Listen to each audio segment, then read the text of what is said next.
All right, everybody, welcome. Welcome to this great event. We have Angela Kaplan tonight, and she's going to be talking about understanding trauma and introduction to EMDR therapy.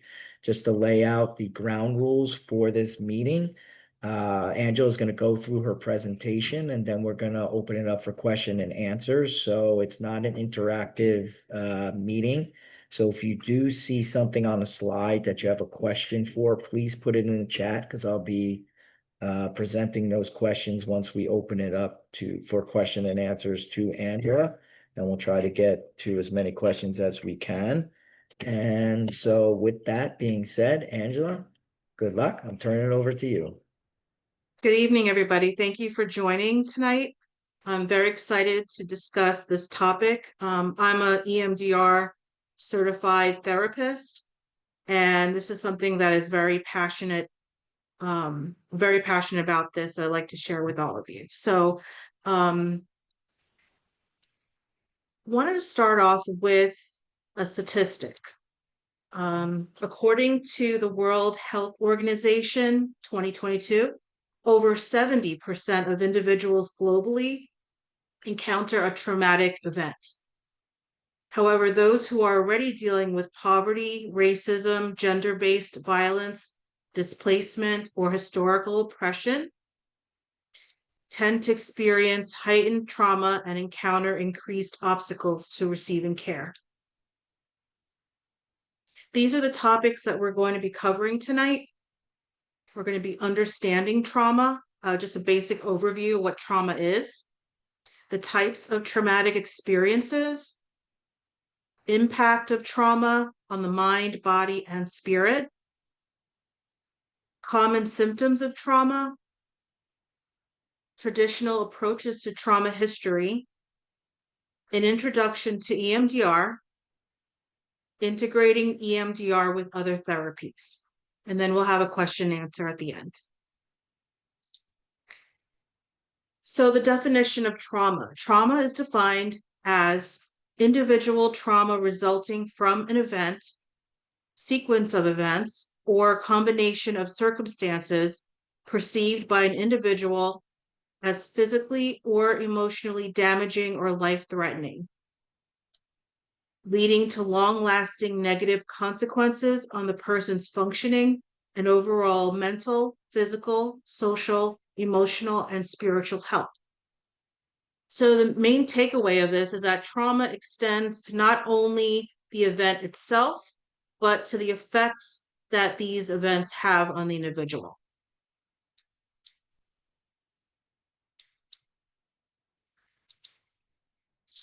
Next is the types of traumatic experiences. The first one is acute trauma, and it usually results from a single isolated event, such as a car accident or a natural disaster. Second type is chronic trauma, and it arises from sustained or recurrent exposure to traumatic situations. Examples would be abuse and domestic violence. Third is complex trauma, or it's termed as CPTSD, and it usually emerges from experiencing multiple prolonged traumatic events, frequently starting in childhood. And this can result in challenges with emotional regulation, interpersonal relationships, and self-identity. Fourth is vicarious trauma.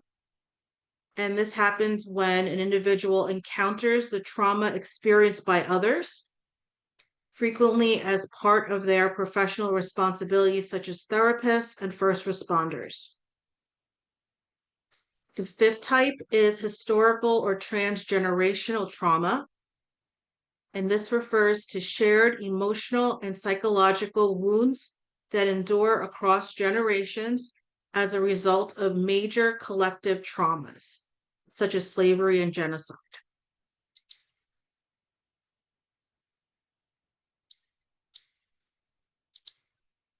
Okay. Next is the impact of trauma, which on the mind, body, and spirit. And it's important to know that trauma doesn't just affect the mind. It has these profound effects on the entire being.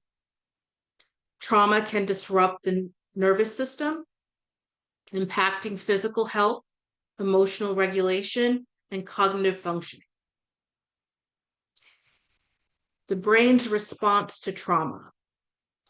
It can result in the amygdala. The amygdala is the alarm system in our head. So it detects danger. And amygdala hijacking can happen where the emotional core of the brain becomes overly active, resulting in increased fear and anxiety levels.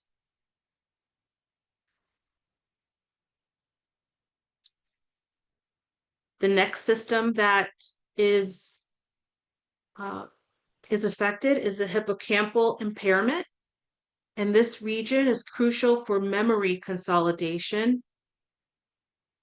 may function poorly, and this leads to memories that are fragmented or distorted.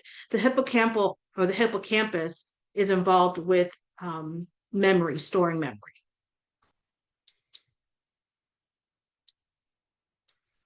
There is a disconnection of the prefrontal cortex, which plays a crucial role in reasoning and decision making. And this disconnection can hinder emotional regulation and impair clear thinking. And additionally, trauma has the potential to interfere with the body's inherent stress response. And this results in persistent health issues. And some of these health issues may include autoimmune conditions and gastrointestinal disorders. So as you can see, it's not just the mind that's affected, it also affects the physical health. And on a spiritual level, trauma can diminish an individual's perception of meaning and purpose in their existence. Okay, now I wanted to go over the common symptoms of trauma. First is intrusive memories. So these usually come in the form of flashbacks, nightmares, and intrusive thoughts related to the trauma.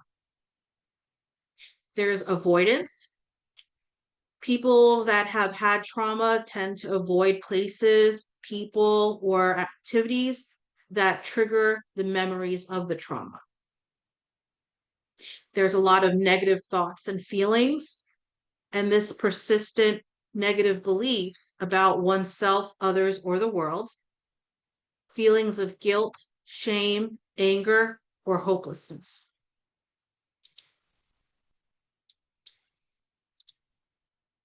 There can be hyperarousal, so you're being easily startled, having difficulty sleeping, and feeling constantly on edge. There is emotional numbness, you're feeling detached from others, having difficulty experiencing positive emotions. I see that there's an occurrence of disassociation, and that's feeling detached from one's body or surroundings, and you're experiencing gaps in memory. Physical symptoms can occur, which come in the form of chronic pain, fatigue, and digestive problems.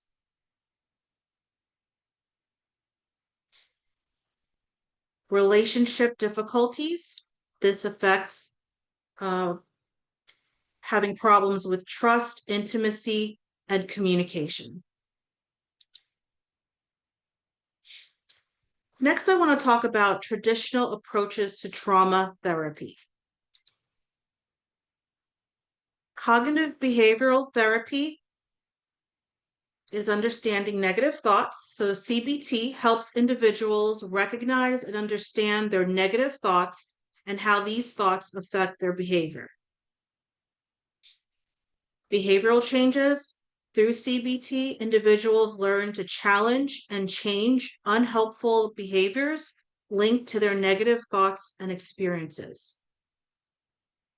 And in trauma recovery, CBT is effective in helping individuals process and recover from trauma by addressing associated negative patterns. Exposure therapy. Exposure therapy is the gradual exposure. It involves a process of gradual exposure to trauma-related memories or situations, allowing individuals to face their fears incrementally. In exposure therapy, you're also confronting the trauma to help process it and leading to reduced fear and anxiety over time. And you're processing emotions. By facing their trauma, individuals can effectively process their emotions and build resilience, essential for recovery. Psychodynamic therapy. It's about understanding the unconscious. Psychodynamic therapy delves into unconscious processes that shape thoughts and behaviors, revealing hidden motivations. Exploring past experiences. This therapy emphasizes the importance of past experiences and how they impact current behavior and emotional responses. And it allows gaining insight into the trauma. Through exploration, individuals can gain insights into their trauma, leading to healing and personal growth. Next, I wanted to discuss a brief overview about what EMDR therapy is. The history. The origins of EMDR were developed in the late 1980s by Francine Shapiro, and this marked the beginning of an innovative therapeutic approach. Since its inception, EMDR has evolved into a comprehensive therapy, adapting to various clinical needs and research findings. The effectiveness in treating PTSD, it's widely recognized for this, and it's supported by extensive research and clinical studies. If you want to learn more about EMDR, I would refer you to check out the emdria website, and I listed that here.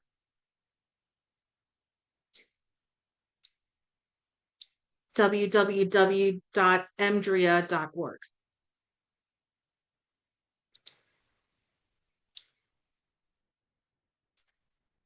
Core principles and mechanisms. So trauma can significantly overwhelm the brain's normal processing ability, affecting emotional and psychological well-being. Bilateral stimulation. So it incorporates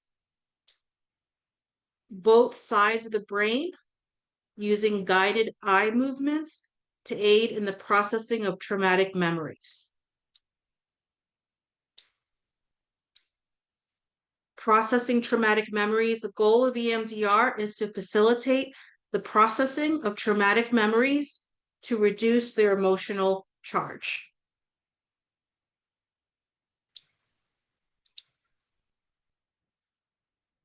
Effectiveness and benefits. Rapid symptom reduction. So EMDR has shown to facilitate quick reductions in the trauma symptoms, helping individuals to regain stability in their lives. It's particularly beneficial for those who have not achieved improvements through traditional therapeutic approaches. With my experience with EMDR, you can see as little as 6 to 7 hour-and-a-half sessions, and you can see some results to moving past, your trauma and traumatic memory.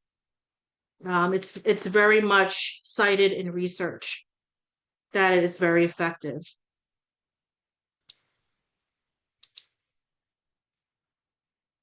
The EMDR therapy process.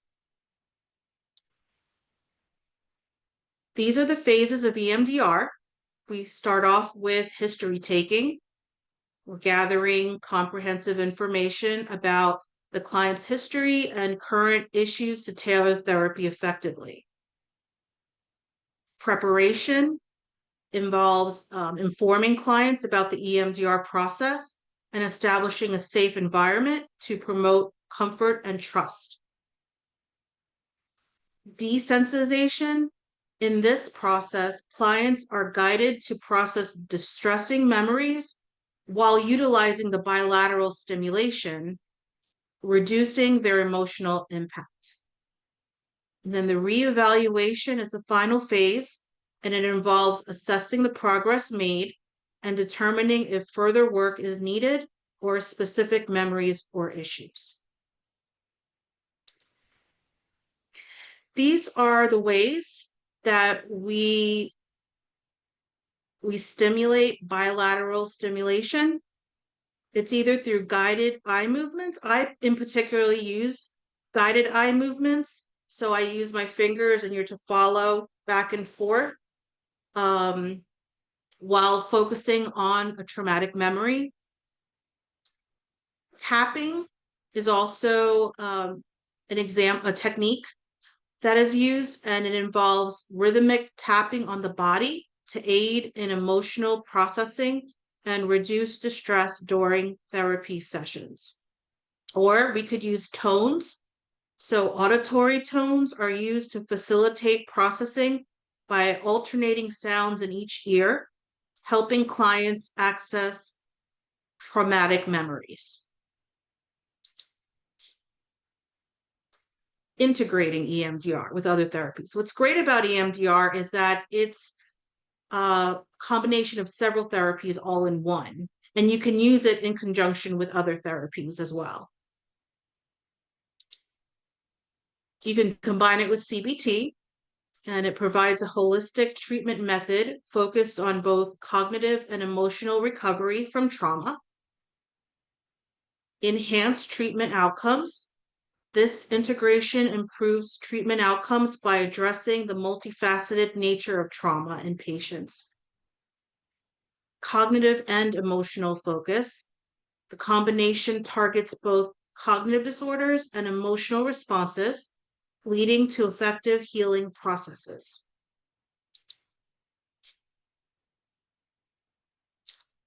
Holistic approaches to trauma treatment.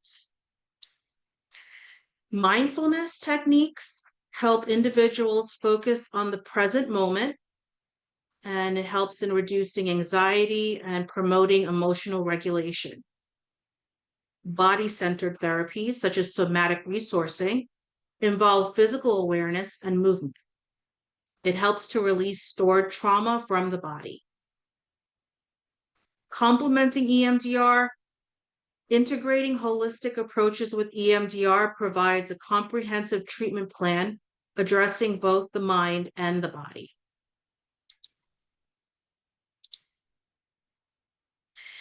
And in my conclusion, I listed these 3 points. Trauma understanding. It's a comprehensive understanding of trauma that is essential for effective treatment and support of individuals facing these challenges. EMDR therapy introduces innovative methods to address trauma, aiding in the healing process for many individuals. And holistic healing approaches are a combination of traditional and modern therapeutic approaches, enhances support for individuals on their healing journeys. That would be the end of my presentation.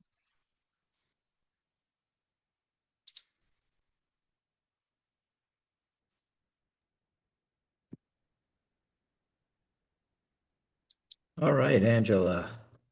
So what we're going to do is we're going to open it up for question and answers. What I am going to do, though, is I'm going to pause the recording and stop the recording, because if people want to ask questions or maybe express something that they're going through, we want to respect their privacy. So I'm going to stop the meeting, stop the recording, I should say, and then we'll open it up for questions and answers.